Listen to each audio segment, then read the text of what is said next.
If you're here, okay, I'll do that.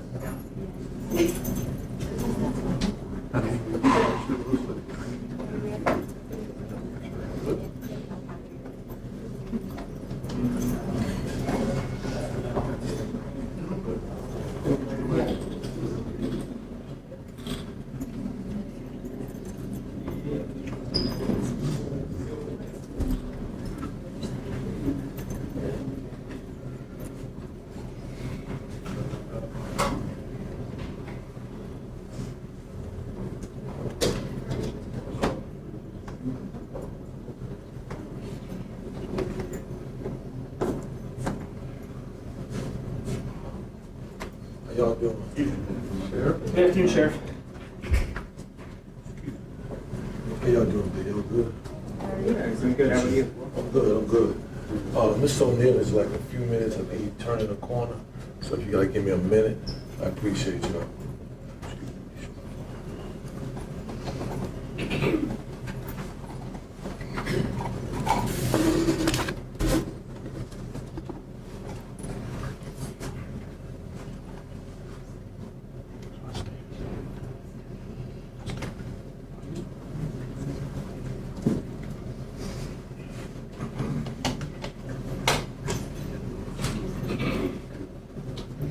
Appreciate y'all taking time on y'all busy day to come over here with this tomfoolery.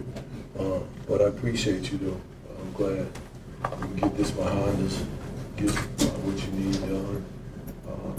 Let you hear the district attorney's perspective. The back and forth that we keep doing, I think, is really unnecessarily, but it is what it is. As soon as you get here, we'll go with it. I'll make my statement, I'll let him make his, and I'll get out of your way.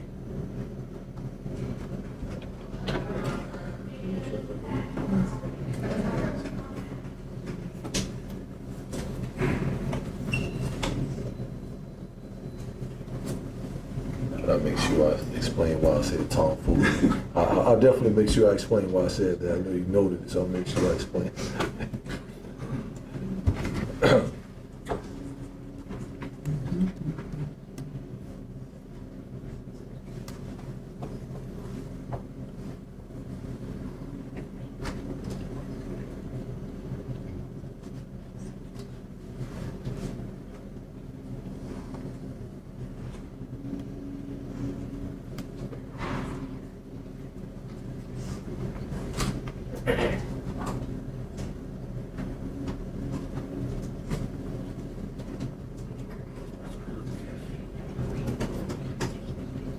Okay, that's fine. I've got no problem with that.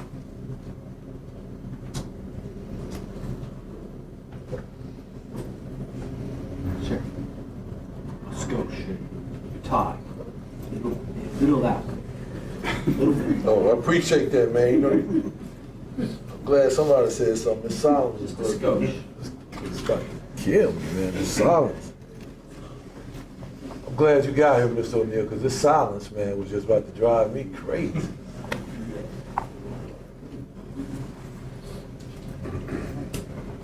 So we ready? Everybody got what they need so we can get this. You ready, Tom?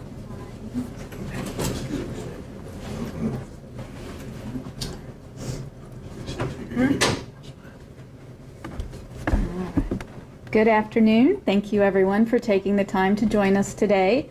As you can tell, we've been very busy, especially on social media. For our press conference today, first Major Whitaker, our Detention Bureau Services Commander, will be sharing a synopsis of the incident with you. Then Sheriff Kimbrough is going to speak about the public statements that we have made. Finally, District Attorney Jim O'Neill will speak on his review of the video footage of the incident. The Sheriff and the District Attorney will not be taking questions after the press conference. Thank you again for being here today. Good afternoon. The incident occurred on Friday, August the 12th, shortly after 12 noon at the Forsyth County Law Enforcement Detention Center. During a search of a cell, 2 detention officers were attacked by a resident. Other detention officers responded to restrain the resident and render aid. The detention center resident was Matthew Logan West, and he continued to be combative and uncooperative after the incident. Mr. West was assessed by the detention center by our contracted medical provider and later was sent to a local hospital for further evaluation. The 2 detention officers that were also sent to the hospital. The male detention officer suffered a brain bleed, a concussion, a dislocated shoulder, and a torn calf muscle. The female detention officer suffered a concussion, a fractured orbital bone, and a black eye. Both officers are bruised and sore all over. Monday night, Mr. West's mother made a post on social media regarding the incident. The Sheriff's Office of Public acknowledged the incident, and on Tuesday, to clarify the facts, Sheriff Kimbrough will now speak about the incident. One of the things that we have prided ourselves on is being transparent and speaking the truth, integrity. That's what we have built this agency on over the last 4 years. Yesterday, when it was brought to my attention what was on Facebook, the last thing I want to do is go back and forth on a Facebook post with a resident about their loved one in the detention center. I felt compelled to do that because what you don't know is that that man had to send his family out of fear of his face being posted on social media to go stay with his in-laws. What you don't know is, and you probably know better than most, is that during this time that we're in, a lot of strange things are happening to law enforcement and just people doing things that are acting out of character. So I felt the need to address Ms. Whitaker. And I felt the need to address her with the truth about what happened, what I saw, and what we had concluded. And so, in being in the spirit of truth and transparency, I invited her down here to see the video. I invited her. She did come. She said she did not recognize or didn't see her son do anything. And at that point, I said it's tomfoolery. And so, to me, I felt the necessary to get the district attorney involved to see whether or not we were going to go forth with the charges. And so we showed the district attorney the evidence, the video, and here we are. And the purpose of this is, as always, to be transparent. And so I'll let Mr. O'Neill speak. I'll conclude, and we'll go from there. Sheriff, how are your officers doing today? So I appreciate you asking. So I got a text message that I was reading when I was going through my phone and they said they wish they could be here because they wanted the public to see the trauma that they received and what they're going through. But of course, they could not be here because of physical strengths. One of them is still having severe headaches, blurred vision, the gentleman that has the brain bleed. But they both wanted to be present. And so, but of course, they're not.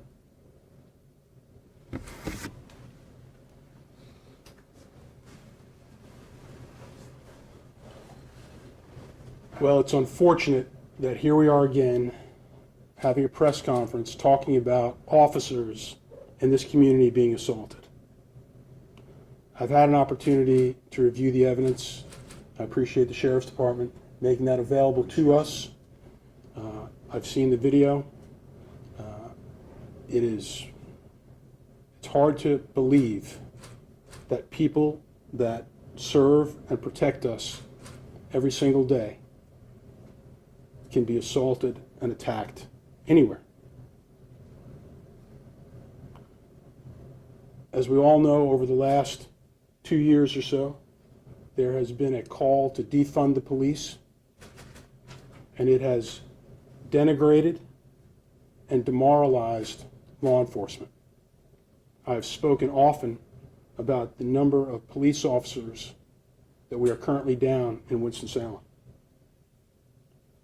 The jail is the place where our guards and our deputies see people at the lowest and worst points of their lives. But they are law enforcement officers, and they deserve the respect of this community.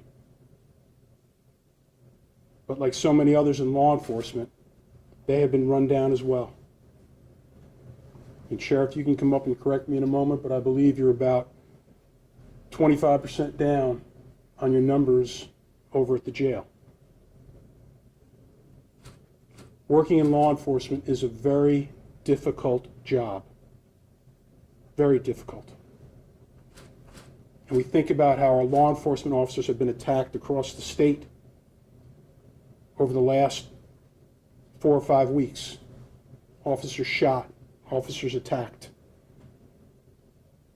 I'm here to tell you this much. In Forsyth County, if you attack, assault, put your hands on a law enforcement officer, I promise I will bring the resources of my office down on top of you.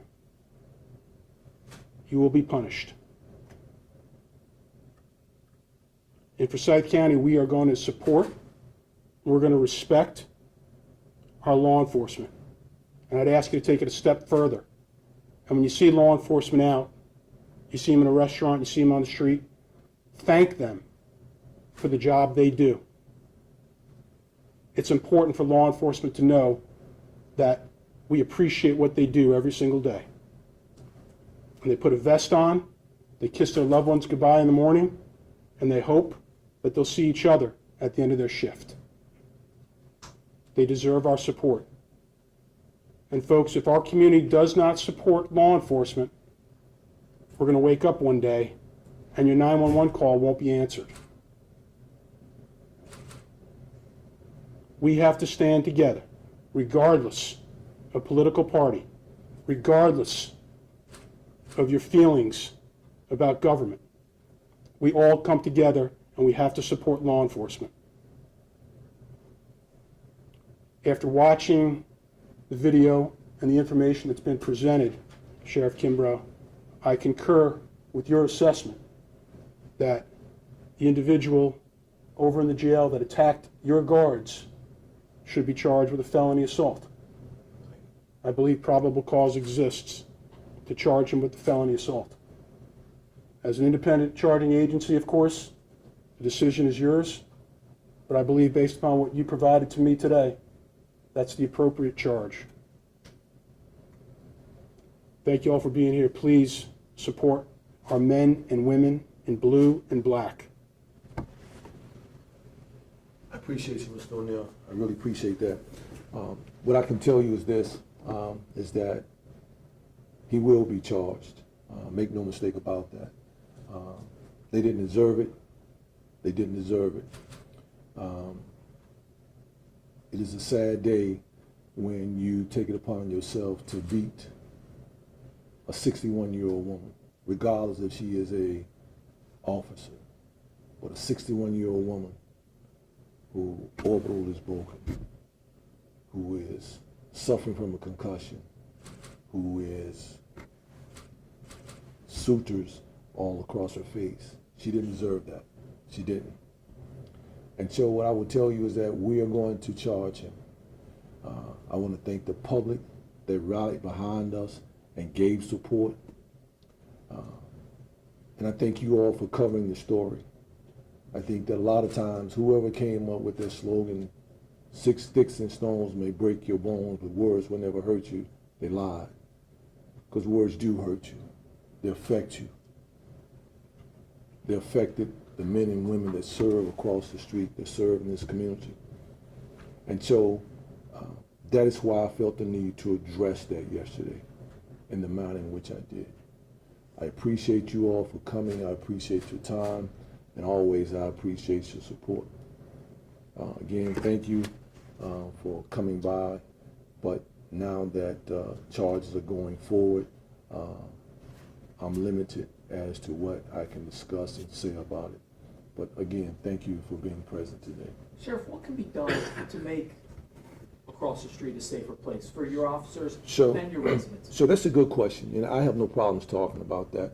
You know, currently, not just here, but across the state, in detention centers across the state, we're down. We are 81 down as of yesterday morning during staff meeting. We're 81 down. So what I would tell you is what we're trying to do to increase those numbers, or should I say, decrease those numbers. We're trying to close that gap by putting a aggressive incentive package together. We're trying to close that gap by making it appealing to come work in the detention center. Those of you that have never been in there, it's not the most aesthetic place to be in. It's not. The population that you work with, not all of them, but some of them are not pleasing, or what I would say have the mannerism that you and I may have with one another. But what I would tell you, there are some good people over there. There are. I'm not saying everybody over there is guilty. I'm not saying that. I'm not saying everybody over there is bad. But I'm saying that there are some issues over there sometimes that are unpleasant and sometimes harmful, as which happened on Friday. Actions that injured 2 people that were doing their job. So we're trying to close that gap, sir. We're trying to bring people here to work, not just here across the state. Guilford, Mecklenburg, all of the larger counties are experiencing the numbers as it relates to detention. And so we're trying to close that. As it relates to safety, we are hoping that we have some things that we're asking for from our commissioners in terms of to increase some what we would call 21st century technology, enhancing some of the systems that are already there. But it's going to take funding. It's going to take a lot of things. And so we're excited about it because we feel that we're about to close this gap. I know the next question is, what are you doing now? Currently, what we're doing now is we have patrol officers that are working inside of the detention center. We're bringing shifts in.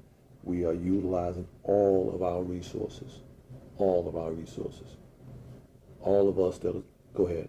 Sorry, 81 down from the total. What's the total, like 250? So the total is now what? Minus 81 from 250, whatever that math comes to. Sheriff, can you identify the officers, now that their name's going to be on a public arrest warrant, can you identify the officers that were injured? You know, I want to, but I don't want to. I'm a little leery about putting my officer's name out in the public. I'm sure you'll research it and find out, and that's fine. But I just think that when you start putting officers' names out in the public, everybody's not officer friendly. And so I'm a little reluctant to give you names of the officers. And so with that being said, I'll hold that. Sheriff, do you feel like incidents like this deter people from becoming deputies? It's a good question. Not only do it deter people from wanting to apply for a position like that, but it has an effect on the men and women that still work over there. It's a very stressful place. And so when you have incidents like that, it heightens the awareness of everybody that's working over there. And so not only that, they may heal from their wounds. Hopefully the doctors can heal the leaking from his brain, and her eye will become better. But at the end of the day, the psychological effect that it will have on her and him for the rest of their life, to be beaten, that's not something that you forget. If you've ever been in a fight or been severely assaulted, you don't forget that. You don't. So the psychological effect, they're aware of that. And of course, it does affect how and what will attract people to come and work in this profession, because they'll look at the hazards of that profession. How long had the 2 detention officers worked at the jail? They had been there for decades, at least 10 plus. Sheriff, did the mother watch the video and see that the officers were assaulted by West? She did, and that's why I made a comment about the tomfoolery. It's tomfoolery for her to look at the video and say that I apologize if she didn't recognize her son. You know, whatever. But anyway, she saw the video. She saw it. And I say that because what I shared with her is that we're here every day, Monday through Fridays. If there's a question or a concern, you can show up, you can call, and we will address it. But to me, what I said to her, I knew she was recording the meeting. I knew that. This ain't my first rodeo. I knew that. I wanted her to record it, and I hope she shared it with you, the audio. What I said to her was that you owe the public an apology. You owe this community an apology. I take issue with anybody that tries to separate this community.